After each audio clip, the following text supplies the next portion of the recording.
What's up? My name is Jamie Aaron, and today I'm going to show you one of my favorite ways to begin and end a jazz standard.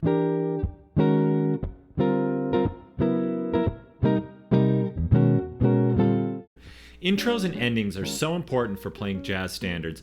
These songs have been done thousands of times, and an intro is just a great way to set up the tune, and an ending, especially when you're playing on a gig with musicians where you've maybe not rehearsed, where you're just calling tunes, really makes it sound arranged, allows you to all end in the same spot, have a definitive way to get out of the tune and end. So it sounds like you're rehearsed and the tune is arranged.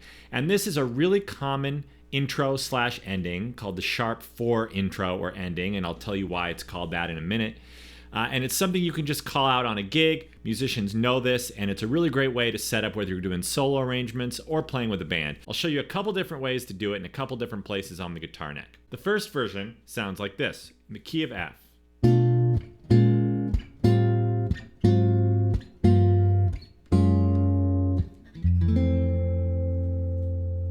So here are the chords. We're starting with B minor 7 flat 5, or B half diminished, to B flat minor, to an F major chord with the 9 and the 3rd in the bass. We got A the 3rd, G the 9, C is the 5th, and F is the root. So you could really think of this as an F add 2 chord. The important thing is that you have the A in the bass. I'm then going to A flat 13, to G minor 7, to G flat major 7, and this one I have the 6 and the 9, so it's like a G flat with the 6 and the 9 and the major 7, and then we're solving to F, our tonic chord. So it sounds like this.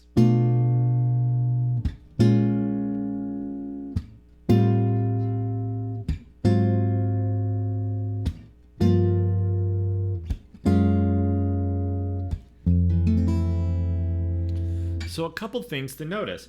First off, we're keeping the F, the tonic, as a common tone throughout all these chords. There's an F on top of the B minor 7 flat 5, F on top of the B flat minor, F on top of this F over A, there's an F on top of this A flat 13, an F on top for the G minor 7, an F on top. Now we're switching where that F is. Now it's on the first string, first fret, for this G flat major 7 chord. And then for the F chord, I'm going to put the E on top, the major 7.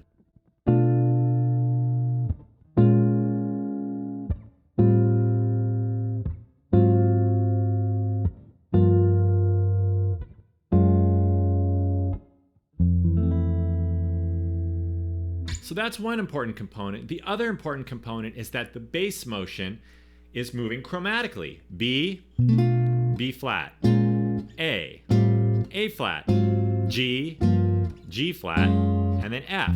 So we're just moving down in half steps. We're hitting every note from the sharp 4 of the scale down to the root, the tonic.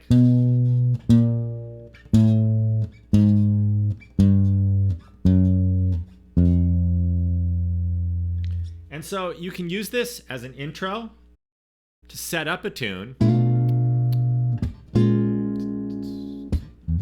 2, 3, 4, 2, 2, 3, 4, 3, 2, 3, 4, 1, 2, 3, and 4, 2, 3, 4. And then the tune would start. So I did another little 2, 5, 2, 3, 4, 2, 5, and here's the top of the tune.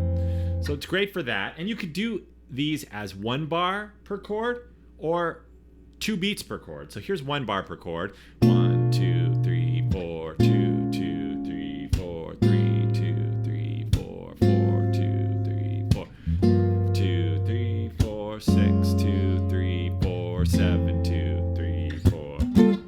And then here's the top of the tune. We could do it 2 beats per chord, like this. 1, 2, 3, 4, 1, 2, 3, 4, 1, 2, 3, 4, 1, 2, 3, 4. And then we're at the top of the tune. So theoretically what's going on here, we're starting on this sharp 4, and it's nice to do that because it gives us the root in the top voice, minor 4, 1 chord. Now this A flat is acting as a tritone sub of the 6 chord, of a dominant 6 chord, an altered dominant 6 chord, like D7, because D7 and A flat are tritone subs.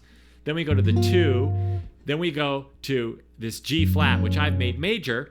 You could do it dominant as well. Here's how it sounds dominant. Sounds great, leading it back to 1. And when we do it as dominant, it's a tritone sub of a C7. So really there's a little 3, 6, 2, 5, 1 turnaround in here.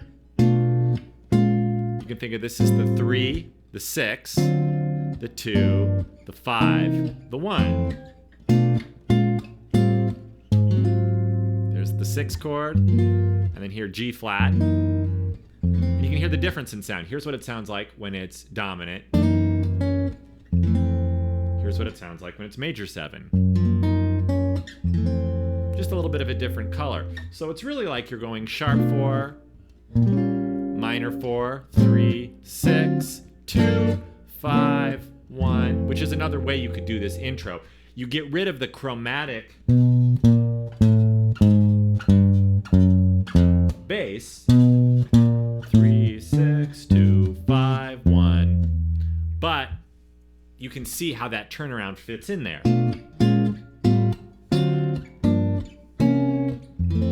And I'm using voice leading to get a nice smooth melody on top. So let's try the same thing as an ending. If we're thinking of it as an ending, I'm thinking of a tune that's going to do a little turnaround cycle at the end.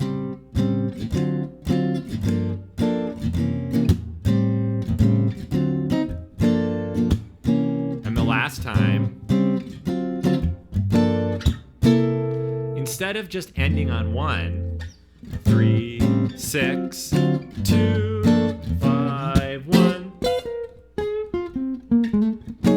That's how you might end a tune sometimes. But this time, instead of 1, where we would hit the 1 chord to resolve the ending, we're going to hit this sharp 4 chord, or this B half diminished. So 3, here's the tag.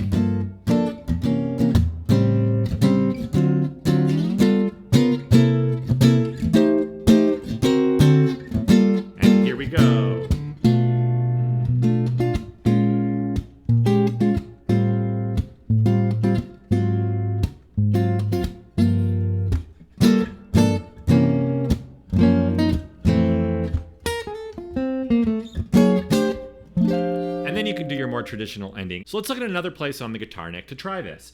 Let's go to the key of B flat. We're going to start with E minor 7 flat 5. I'm going to keep this B flat on top to E flat minor 7 to B flat 6 9 with a D in the bass. This time I'm going to do D flat minor 6 to C minor 7 with the flatted 7 on top, B flat. And then you could do B major 7, it's a bit of a stretch, to our B flat major 7. And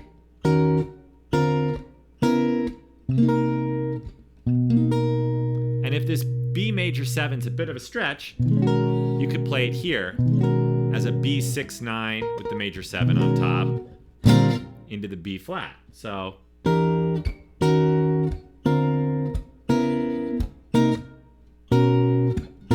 and if you want to change some of these chords,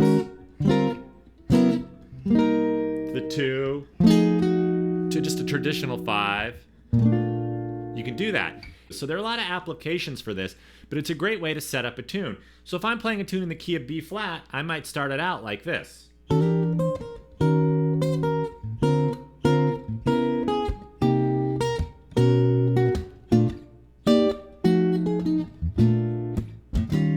The tune.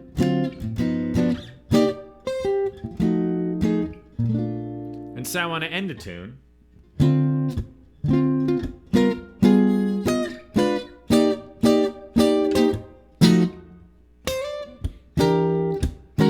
going to insert this. And start that progression where I would resolve on the 1 chord. It elongates the form, and if you're playing with some musicians on a gig where you're just calling tunes, you can just yell, hey, let's do a sharp 4 ending, and they'll know where to go. Or at the beginning of a tune, to set it up, you can say, hey, let's start with a sharp 4. And you hear this, Joe Pass, Oscar Peterson. It's a great way to really put your own little stamp on an arrangement, set the tune up. If you're playing with a vocalist, it's a great way to set them up, give them a sense of the key, especially because you have the root, the tonic, as the top voice in this chord progression. So it's a great thing to mess around with. It's great to work on for your solo guitar arrangements, and it gives you a real sense of both moving the bass down chromatically as well as keeping a common tone on top. I hope this video was helpful. If you like this video, please click like, comment, and subscribe. I post lesson videos, gear demos, and performances every week. Don't want to miss the next one. Thank you for watching.